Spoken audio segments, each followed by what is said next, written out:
আকর্ষণীয় ফিগার আর যৌবনের চাকচিক্য ধরে রাখতে চান এক নারী, আর এ কারণে নিজের ছেলে সন্তানের রক্ত চান তিনি। ৪৭ বছর বয়সের ওই নারীর ধারণা, তার ২৩ বছরের ছেলের রক্ত শরীরে গেলে তার কোষগুলিকে সজীব রাখতে সাহায্য করবে। ফলে বয়সের ছাপ এড়ানো সম্ভব।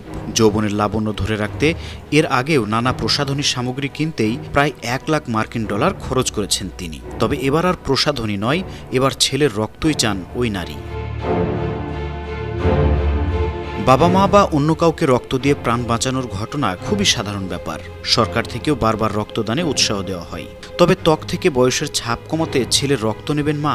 বিশাল এই পৃথিবীতে কত আজব ঘটনাই না ঘটছে। অদ্ভুত হলেও সম্প্রতি এমনই ঘটনার কথা সামনে এসেছে।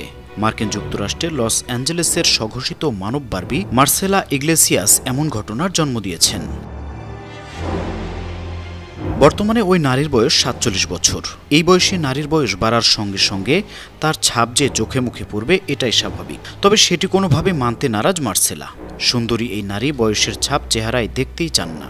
মার্সেলা নিজেকে বার্বি পুতুলের সঙ্গে তুলনা করতে ভালোবাসেন। তাই হিউম্যান বার্বি বলে দাবি করা এই নারী ঘোষণা দিয়েছেন ২৩ বছরের ছেলে রদ্রিগোর শরীর থেকে তিনি রক্ত গ্রহণ করবেন, কারণ তাতেই নাকি তার যৌবন অক্ষুণ্ণ থাকবে। ফিগার সচেতন এই নারীর দাবি, রদ্রিও নাকি রক্ত দেওয়ার জন্য মুখিয়ে আছেন। মার্কিন প্রভাবশালী সংবাদ মাধ্যম নিউ ইয়র্ক পোস্টকে দেওয়া এক সাক্ষাৎকারে মার্সেলা বলেন, আপনার শরীরে তরুণ কোষের যোগান অব্যাহত রাখতে এই ধরনের রক্ত সঞ্চালন এক অত্যন্ত কার্যকরী এবং অত্যাধুনিক বিউটি ট্রিটমেন্ট।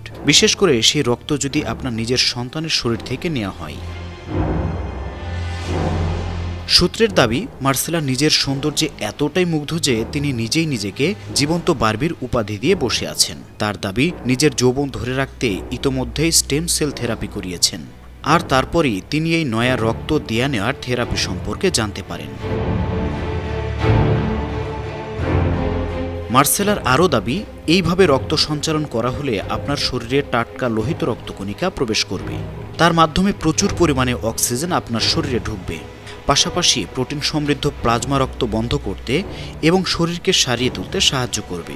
তবে তিনি স্বীকার করেছেন, এ ধরনের বিউটি ট্রিটমেন্ট কারো বয়সের ছাপ দূর করতে পারে কিনা সেটা প্রমাণিত হয়নি। তবে মার্সেলার এই স্বপ্ন পূরণ নাও হতে পারে, কারণ এই বিষয়টি মোটেও ভালো নজরে দেখছে না স্থানীয় প্রশাসন। ২০১৯ সালেই অল্প বয়সী দাতাদের শরীর থেকে বেশি বয়সী গ্রহীতার শরীরে প্লাজমা ইনফিউশন নিয়ে সতর্কতা জারি করেছে Food and Drug Administration FDA। তাদের স্পষ্ট কথা, এর ফলে বয়স বৃদ্ধি, স্মৃতিভ্রম, dementia, Parkinson's disease, multiple sclerosis, Alzheimer মতো গুরুতর অসুখেও আক্রান্ত হতে পারেন সংশ্লিষ্ট ব্যক্তিরা। মার্সেলা অবশ্য এসবে পাত্তা দিতে নারাজ। যে কোনোভাবে তার যৌবন ধরে রাখাই মূল উদ্দেশ্য।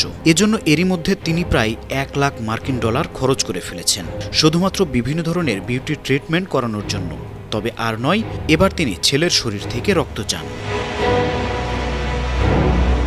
পশ্চিমা দেশগুলোর কল্পকাহিনীতে ড্রাকুলা বা ভ্যাম্পায়ার নামক এক পিশাচের সঙ্গে অনেকেই পরিচিত।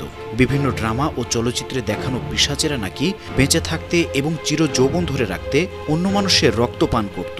মার্কিন নারী মার্সেলা যদিও সরাসরি ছেলের রক্ত পান করবেন না, বিকল্প উপায়ে তার শরীরে গ্রহণ করবেন। আন্তর্জাতিক ডেস্ক, ৫২ টিভি।